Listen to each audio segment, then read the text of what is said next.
കുറച്ച് ദിവസങ്ങളായി ഹിജാബുമായി ബന്ധപ്പെട്ട വിവാദങ്ങളാണ് കേരളത്തിൻ്റെ പ്രധാനപ്പെട്ട ഒരു വിവാദം.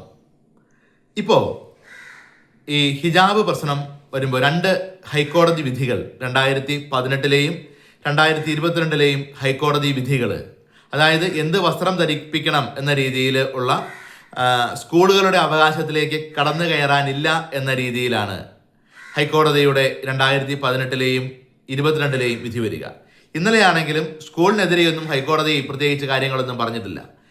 വിദ്യാഭ്യാസ ഡയറക്ടർക്ക് ഈ കാര്യത്തിൽ ഇടപെടാനായിട്ട് അധികാരമുണ്ടോ എന്നൊരു ചോദ്യം മാത്രമാണ് ഹൈക്കോടതി ചോദിച്ചത്. തൽപരരായ മാധ്യമങ്ങൾ അത് വളച്ചൊടിച്ച് അവരുടേതായ രീതിയിൽ കൊണ്ടുവന്നു എന്ന് മാത്രമേ ഉള്ളൂ. അപ്പോൾ നമുക്ക് എന്തായാലും ഈ യൂണിഫോം വിഷയത്തെ നമ്മളൊന്ന് കാണണം. അതായത് യൂണിഫോം എന്ന് പറയുക ഒരു വിദ്യാഭ്യാസ സ്ഥാപനത്തിൻ്റെ അതല്ലെങ്കിൽ ഏതെങ്കിലും പ്രത്യേകമായ ഒരു തൊഴിൽ ചെയ്യുന്ന ഒരു സ്ഥലത്തെ ഒരേ രീതിയിലുള്ള വസ്ത്രധാരണ രീതിയാണ്. ഒരേ കളർ മാത്രമല്ല, ഒരേ രീതിയിലുള്ള വസ്ത്രധാരണ രീതി ആണ് യൂണിഫോം എന്ന് പറയുക. അതായത് ആ സ്ഥാപനത്തിൽ ജോലി ചെയ്യുന്ന, ആ സ്ഥാപനത്തിൽ പഠിക്കുന്ന എല്ലാ ആളുകളും ഒരേ രീതിയിൽ വസ്ത്രം ധരിക്കുക എന്നുള്ളതാണ് പ്രധാനപ്പെട്ട ഇതുകൊണ്ട് അർത്ഥമാക്കുക. അപ്പോൾ ഒരു വിദ്യാർത്ഥിനി മാത്രം ഈ ഹിജാബ് ധരിച്ചുകൊണ്ട് വന്നാൽ അവരാ ഒരേ വസ്ത്രം ധരിച്ചുകൊണ്ടിരിക്കുന്ന വ്യക്തികളിൽ നിന്ന് വ്യത്യസ്തരായിട്ട് മാറി നിൽക്കുന്ന ഒരു സാഹചര്യം ഉണ്ടാകും. അതുകൊണ്ടാണ് ഈ സ്കൂൾ അധികാരികൾ ഹിജാബിനോട് നോ പറയാനുണ്ടായ കാരണമെന്ന് പറയുക.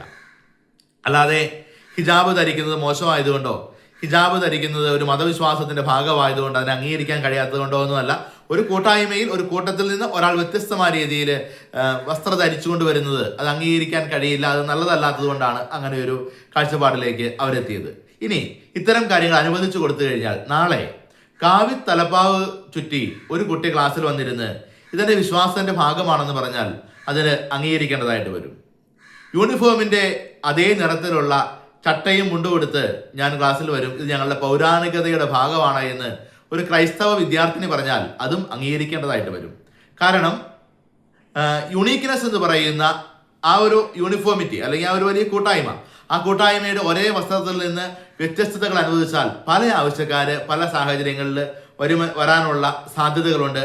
അതുകൊണ്ട് തന്നെയാണ് ഹിജാബിനോട് ഈ സ്കൂൾ അധികാരികൾ നോ പറഞ്ഞത്.